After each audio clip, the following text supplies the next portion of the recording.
Hi students, இன்னைக்கு நம்ம factorsனா என்ன? ஒரு நம்பர் கொடுத்தாங்கன்னா அதுக்கு எப்படி factors கண்டுபிடிக்க போறோம்? அதுதான் நம்ம இந்த லெசன்ல பார்க்க போறோம். பார்க்கலாமா? A factor is a number that divides the given number exactly. அதாவது ஒரு நம்பர் கொடுத்தாங்க அப்படின்னா அதை இன்னொரு நம்பரால நம்ம டிவைட் பண்ணோம் அப்படின்னா டிவைட் பண்ணும்போது ரிமைண்டர் 0 வந்தா அந்த டிவைசரை நம்ம என்னன்னு சொல்லலாம்? ஃபேக்டர்னு சொல்லலாம். திரும்ப சொல்றேன். A factor is a number that divides a given number exactly, gives remainder 0. ஒரு கொடுத்திருக்க நம்பரை இன்னொரு நம்பரால டிவைட் பண்ணும் பொழுது ரிமைண்டர் 0 வந்தா அந்த டிவைசரை நம்ம ஃபேக்டர்னு சொல்லலாம். சரி, ஓகே. நம்ம ஒரு எக்ஸாம்பிள் சொன்னா உங்களுக்கு புரியும். ஒரு எக்ஸாம்பிள் பார்க்கலாம். இப்போ நம்ம 6ன்னு ஒரு நம்பர் எடுத்துக்கலாமா? இப்போ இதை எதால டிவைட் பண்ணலாம்? சரி, ஓகே. 2ஆல டிவைட் பண்ணுவோம். 6 2ஆல டிவைட் பண்ணா என்ன கிடைக்கும்? 2 3s are 6. 2 3s are 6. 6 minus 6 என்ன? 6 minus 6 என்ன? 0. அப்ப நம்மளுக்கு ரிமைண்டர் என்ன கிடைச்சிருக்கு? 0. அப்போ 2ஆல நம்ம 6 டிவைட் பண்ணும்போது ரிமைண்டர் 0 கிடைச்சிருக்கு இல்லையா? அதனால 2 வந்து நம்ம என்னன்னு சொல்றோம்? 6ஓட factor. 2 is a factor of 6. சரி, ஓகே. 6 வந்து நம்ம 2ஆல டிவைட் பண்ணும்போது நம்மளுக்கு ரிமைண்டர் 0 கிடைச்சிச்சு. 3ஆல டிவைட் பண்ணா என்ன கிடைக்கும்? 3 2s are 6 தானே. அப்போ 3ஆல டிவைட் பண்ணாலும் ரிமைண்டர் என்னதான்? 0 தான். அப்போ 3 is also the factor of 6. சரி, 2ஆல டிவைட் பண்ணோம், 3ஆல டிவைட் பண்ணோம். 6ஆல டிவைட் பண்ணா என்ன கிடைக்கும்? 6ஆல டிவைட் பண்ணா என்ன கிடைக்கும்? 6 1s are 6. இப்போ ரிமைண்டர் 0 தானே. அப்போ 6 is a factor of 6. 1ஆல divide பண்ணா என்ன கிடைக்கும்?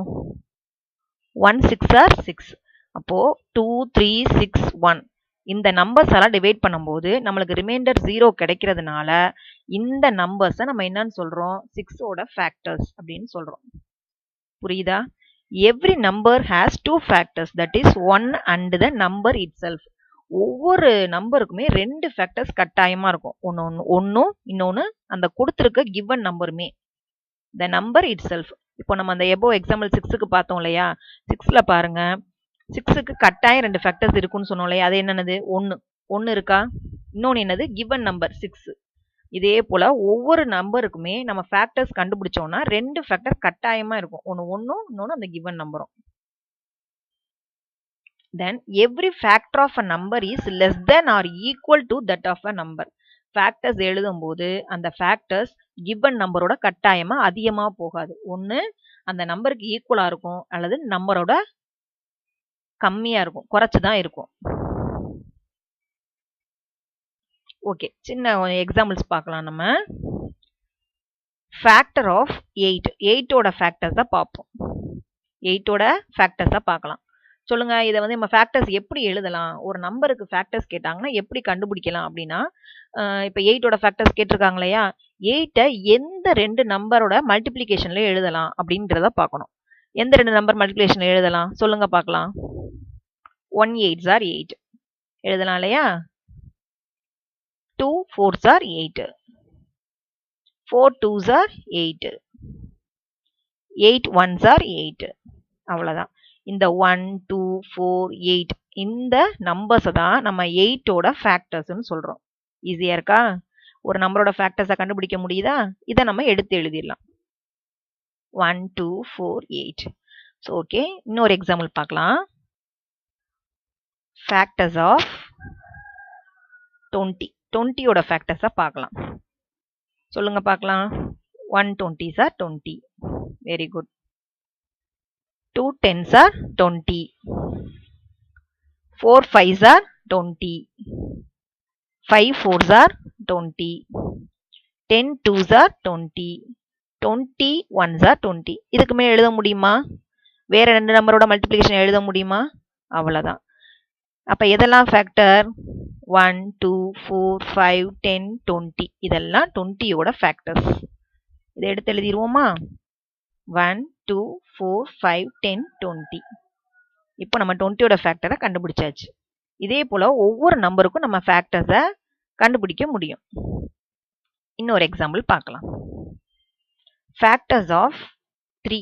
3யோட ஃபேக்டர்ஸை கண்டுபிடிக்க போகிறோம். 1 3s are 3.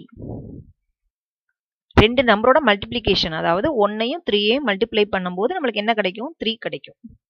இந்த மாதிரி எந்த ரெண்டு நம்பரை மல்டிப்ளை பண்ணா 3 கிடைக்கும் அப்படிங்கிறத நம்ம எழுத போறோம். 3 1s are 3. வேற எப்படியாவது எழுத முடியுமா? அவ்வளவுதான். இதுக்கு மேல நம்ம ரெண்டு நம்பரோட மல்டிப்ளிகேஷன்ல 3 வர மாதிரி எழுத முடியாது. இந்த 1ம் 3யும் தான் இப்போ 3யோட ஃபேக்டர்ஸ். இப்போ நெக்ஸ்ட் இன்னொரு எக்ஸாம்பிள் பார்ப்போம். Factors of 5. 1 5s are 5. 5 1s are 5. இப்போ இதில் எது ஃபேக்டர்? 1ம் 5ம். எடுத்து எழுதிடலாமா? இப்போ இதில் பாருங்க, இப்போ நம்ம முதல்ல ஃபர்ஸ்ட் ஃபேக்டர்ஸ் ஆஃப் 8 பார்த்தோம், ஃபேக்டர்ஸ் ஆஃப் 20 பார்த்தோம், ஃபேக்டர்ஸ் ஆஃப் 3 பார்த்தோம், ஃபேக்டர்ஸ் ஆஃப் 5 பார்த்தோம். இதில் ஃபேக்டர்ஸ் ஆஃப் 3க்கும் ஃபேக்டர்ஸ் ஆஃப் 5க்கும் ரெண்டு ஃபேக்டர்ஸ் தான் வந்திருக்கு. பார்த்தீங்களா? 3யோட ஃபேக்டரும் 5யோட ஃபேக்டரும் 2 தான். அதில் பாருங்க, ரெண்டோட ஃபேக்டர்ஸையும் கொஞ்சம் பார்த்தீங்கன்னா தெரியும். ஒன்று 1ம் இன்னொன்று இந்த கிவன் நம்பருமே தான் வந்திருக்கும். 3யோட ஃபேக்டர் என்ன? 1ம் 3யும். 5யோட ஃபேக்டர் என்ன? 1ம் 5ம். அப்போ என்ன வந்திருக்கு? 1 and itself. இந்த மாதிரி ரெண்டு ஃபேக்டர் வந்து ஒரு நம்பருக்கு இருந்தா அந்த நம்பர்ஸை நம்ம என்னன்னு சொல்றோம் அப்படின்னா பிரைம் நம்பர்ஸ். என்னன்னு சொல்றோம்? Prime numbers. ஒரு நம்பருக்கு 2 ஃபேக்டர்ஸ் இருந்தா அந்த நம்பர்ஸுக்கு பேரு பிரைம் நம்பர்ஸ். அப்ப பிரைம் நம்பர்ஸ்னா என்னது? only have a 2 numbers. Prime number is a natural number that have a 2 factors. That number are called prime numbers. இப்போ பாருங்க, முன்னாடி ஃபர்ஸ்ட் பார்த்தோம் இல்லையா, ஃபேக்டர்ஸ் ஆஃப் 8. 8ஓட ஃபேக்டர் பார்த்தோம், 20ஓட ஃபேக்டர் பார்த்தோம். அதுக்கு எப்படி இருக்கு ஃபேக்டர்ஸ்? மோர் தென் 2 ஃபேக்டர். 2 ஃபேக்டரோட அதிகமா இருக்கு. 2 ஃபேக்டரோட அதிகமா இருந்தா அப்ப அதுக்கு ஒரு நேம் வைக்கணும் இல்லையா? அது என்ன அப்படின்னா composite numbers. Composite numbers. Prime நம்பர்ஸ்னா என்னன்னு திருப்பி ரீகால் பண்ணலாமா? A natural number greater than 1 having only 2 factors. ஒன்னோட அதிகமா இருக்கும் பிரைம் நம்பர்னா அதுக்கு ரெண்டு ஃபேக்டர் தான் இருக்கும். அது என்னென்ன ஃபேக்டர்? ஒன்னும் இன்னொன்னு the given number, அதே சேம் நம்பர். அப்படி இருந்தா அந்த நம்பர்ஸுக்கு பேரு பிரைம் நம்பர். ஒரு எக்ஸாம்பிள் திருப்பி நம்ம பார்க்கலாம். 2 is a prime number தான். 2 எப்படி எழுதலாம்? 1 2s are 2. அப்போ 1ம் 2 தான் அதோட ஃபேக்டர். 13 எடுத்துக்கிட்டோம் அப்படின்னா 13 is also the prime number. அதோட ஃபேக்டர் என்ன? 1ம் 13ம் தான். A natural number having more than 2 factors, ரெண்டுக்கு அதிகமா ஃபேக்டர் இருந்தா அந்த நம்பருக்கு பேரு composite number. 15 is a composite number. 15 நம்ம எப்படி எழுதலாம்? 1 into 3 into 5. இப்போ எதெல்லாம் ஃபேக்டர்ஸ்? 1 3 5 எல்லாம் ஃபேக்டர்ஸ். அப்போ மோர் தென் 2 ஃபேக்டர்ஸ் வந்துட்டாலே அது நம்ம என்னன்னு சொல்றோம்? Composite number. 70 is also the composite number. இப்போ உங்களுக்கு ஃபேக்டர்ஸ்னா என்னன்னு தெரிஞ்சிருக்கும், பிரைம் நம்பர்ஸ்னா என்னன்னு தெரிஞ்சிருக்கும், காம்போசிட் நம்பரா என்னன்னு தெரிஞ்சிருக்கும்னு நினைக்கிறேன். நெக்ஸ்ட் கிளாஸ்ல பார்ப்போம். தேங்க்யூ.